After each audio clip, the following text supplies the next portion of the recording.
বিশ্ব কবিতা দিবসে আমার আজকের নিবেদন কবি মৃণালকান্তি দাশের কবিতা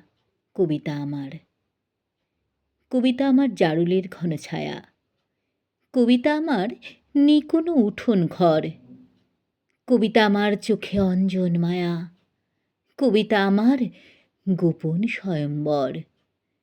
কবিতা আমার প্রবাসে মায়ের ছবি, কবিতা আমার অনন্ত নীরবতা,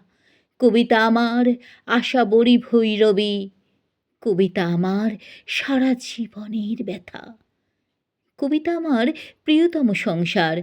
কবিতা আমার দৈতার এলো চুল, কবিতা আমার শোভিত উপহার, কবিতা আমার চিরকাঙ্ক্ষিত ফুল,